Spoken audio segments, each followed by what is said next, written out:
Keluarga korban Herlan Matrusdi yang jasadnya ditemukan di wilayah Parangkusumo, Bantul, Yogyakarta, mengaku tak puas dengan pengakuan pelaku yang menyebut proses penganiayaan terhadap sang ayah baru dilakukan 3 kali.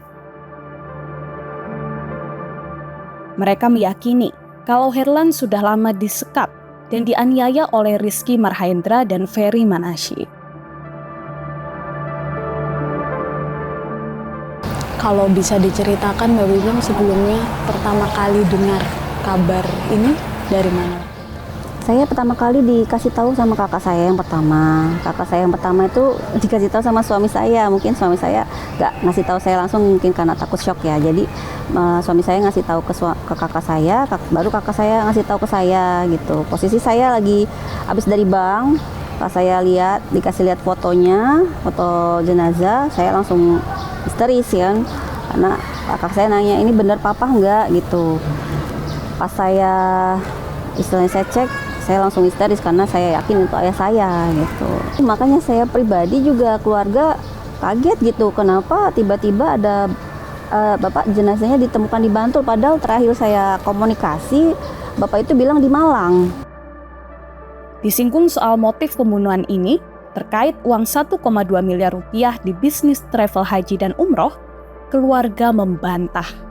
Setelah kan Bapak bilang selalu baik-baik aja dan lain sebagainya, tapi sering minta uang ke keluarga katanya. Iya benar.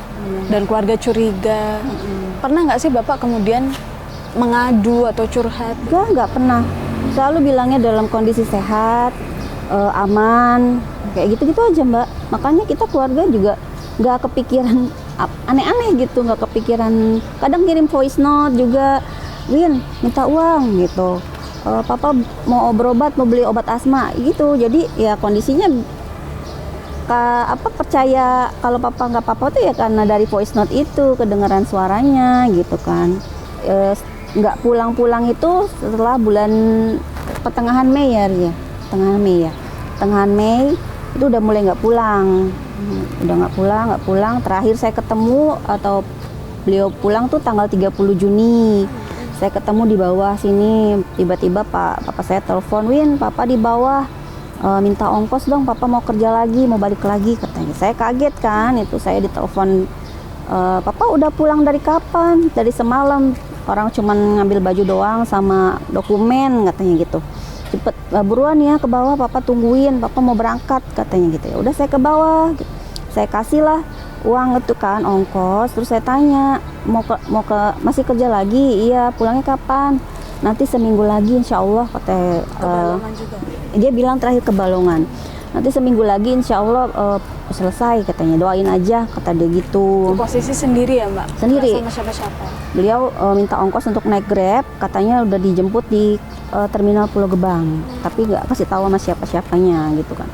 Ya sudah saya kasih, terus beliau berangkat, udah itu terakhir saya ketemu secara langsung tanggal 30 Juni itu. Mbak Wiwin, ini kan kalau pengakuan pelaku ya, pengakuan tersangka mengatakan kalau motifnya adalah karena ada bisnis travel umroh bersama Bapak dan kemudian uang 1,2 miliar ada uang pelaku ini yang tidak dibayarkan oleh Bapak dan sebagainya. Seperti apa menurut keluarga? Enggak, kami enggak setuju dengan statementnya pelaku itu ya, sangat tidak benar gitu. Memang Pak Haji itu ada bisnis, bukan bisnis ya, Pak Haji itu sebagai marketing. Beliau pernah diajak sama salah satu Habib, lah saya lupa namanya, untuk dimintai tolong untuk mencari jamaah umroh dan haji. Dan beliau sempat dapat jamaah, cuman ya mungkin uang itu ya uang jamaah, bukan uang pribadinya si Rizky itu. Jadi kayaknya itu nggak mungkin gitu loh.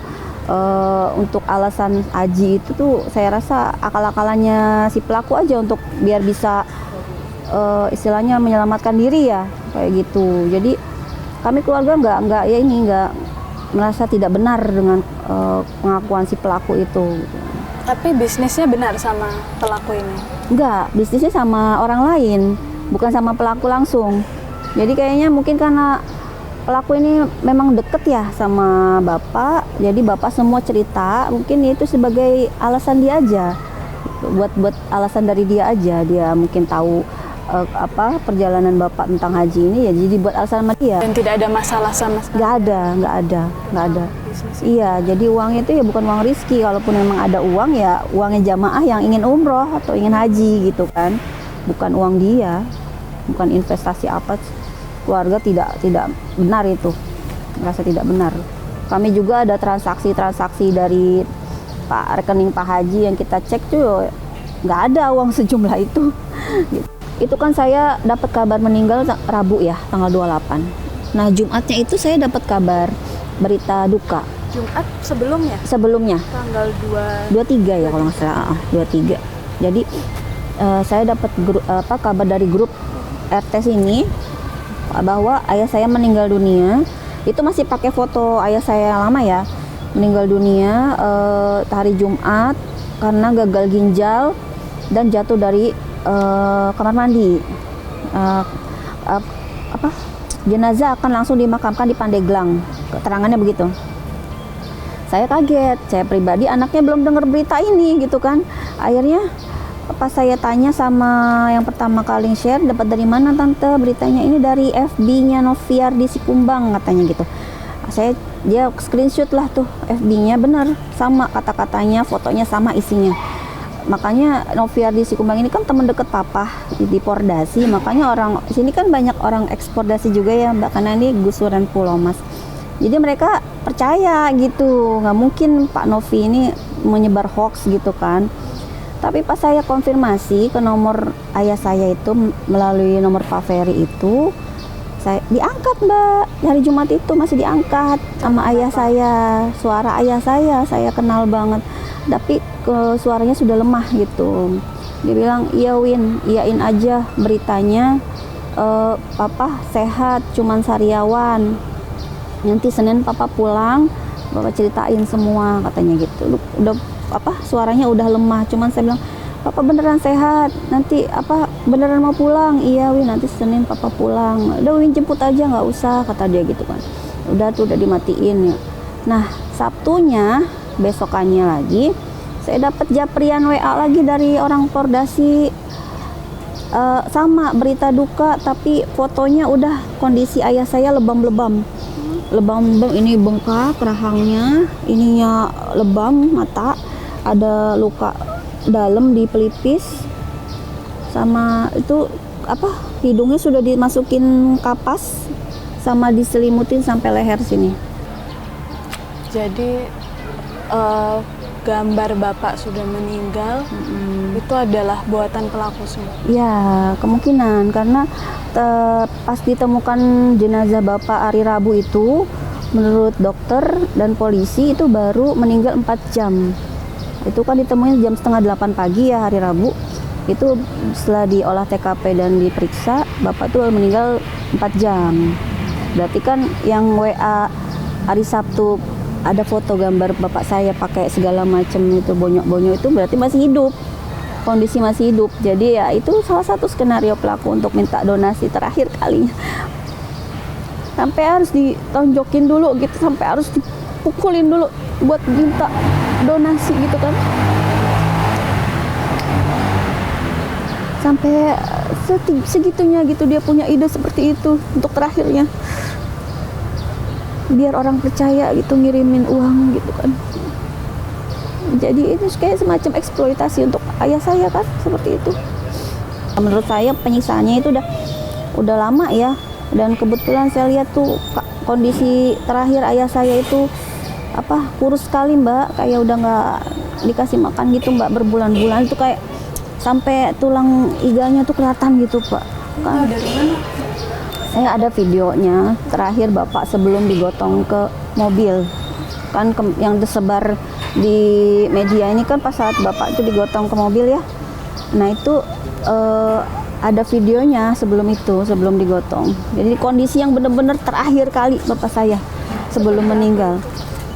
Kurus Mbak, kurus sekali, penuh luka, badannya mukanya ini lebam-lebam, dan ketika ditanya tuh sudah terbata-bata, terus nafasnya tersengal-sengal gitu ya. Jadi saya nggak tega.